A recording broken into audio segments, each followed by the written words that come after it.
আসসালামু আলাইকুম। শুধু তনু কিচেনে সকল বন্ধুদের স্বাগত জানিয়ে আজকে আমি আবার একটা রেসিপি নিয়ে এসেছি। আপনারা পুরো ভিডিওটা দেখুন, আশা করছি আপনাদের ভালো লাগবে। শীত থাকতে থাকতেই পুলি পিঠে তো করে খেয়েছেন বন্ধুরা, এই রেসিপিটা একবার করে খান। নারিকেল আর চালের গুঁড়ো দিয়ে তৈরি করে দেখাবো, একদম মুখে দিলেই মিলিয়ে যাবে। তো চলুন দেখতে থাকুন।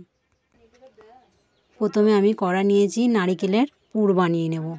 নারিকেলটা ভেজে নিয়েছি, নিয়ে হাফ বাটির মতো চিনি দিয়ে দিচ্ছি, দিয়ে দুবার নাড়াচাড়া করে নিয়েছি, নিয়ে আমি হাফ বাটির মতো গুড় দিয়ে দিচ্ছি। এখানে আমি খেজুরের গুড় ব্যবহার করেছি। দিয়ে আমি নারিকেলের পুরটা তৈরি করে নিয়েছি। এবার আমি পুরটা নামিয়ে নেব। তো পুরটা তুলে নিয়েছি, আমি ওই কড়ার মধ্যে দিয়ে দিচ্ছি 2 বাটির মতো পানি। পানিটা ফুটে গেছে। এবার আমি এখানে শুকনো চালের গুঁড়ো দিচ্ছি, যতটা লাগবে ততটা দেব। দিয়ে আমি একটা খামির তৈরি করে নেব। তো খামিরটা রেডি হয়ে গেছে, ঠান্ডা হতে দিয়েছি। ঠান্ডা হয়ে গেছে, ঠান্ডা হয়ে যাওয়ার পর আমি হাত দিয়ে ছেনে নেব। তো খামিরটা ছানা হয়ে গেছে, এবার আমি ছোট ছোট গটি কেটে নেব। যেমন পুলি পিঠে সাইজ করতে চান সেই রকম গটি কেটে নিয়েছি। তো গটি কেটে নেওয়ার পর আমি একটা চিরুনি নিয়েছি, মাঝখানটা ফাঁক করব আঙুল দিয়ে। ঠিক সেম পুলি পিঠার মতনই করব, করে পুরটা ভরে নেব। নিয়ে হাত দিয়ে পাতার মতো শেপ দিয়ে নেব।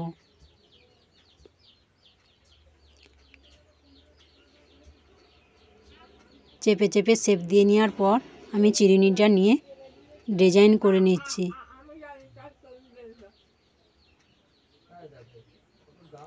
তো দেখুন বন্ধুরা কেমন লাগছে এই নতুন ধরনের পুলি পিঠাটা, আর খেতে একদম দারুণ, মুখে দিলেই মিলিয়ে যাবে। তো এই একই রকমভাবে সব কটা পিঠে আমি তৈরি করে নেব। বেশি চাপ দেওয়া যাবে না, তাহলে সাইডটা ছেড়ে পুর বেরিয়ে যেতে পারে। বেশি করে পুর দিলে বেশি চাপ দেওয়ার দরকার নেই। আর একটা করে আপনাদেরকে আমি দেখিয়ে দিচ্ছি।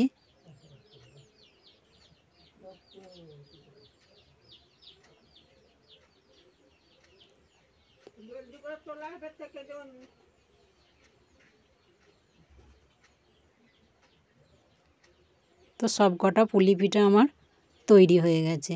দেখুন কত সুন্দর লাগছে, একদম নতুন ধরনের একটা পুলি পিঠা।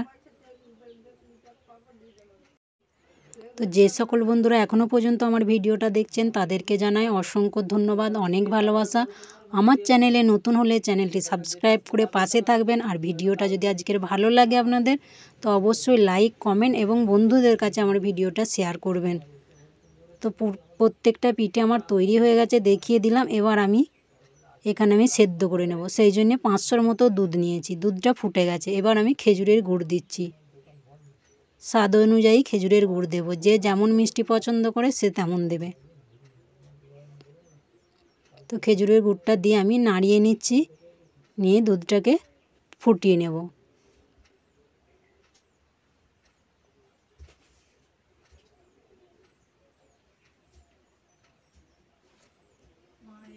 এবার আমি পিঠেগুলো একটা একটা করে ফোটানো দুধটার মধ্যে পিঠেগুলো দিয়ে দেবো।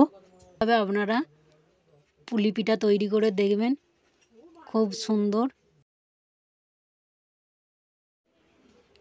তো সবগুলো দেয়া হয়ে গেছে। এবার 10 মিনিটের মতো ঢাকনা লাগিয়ে রেখেছিলাম, তো ফুটে গেছে।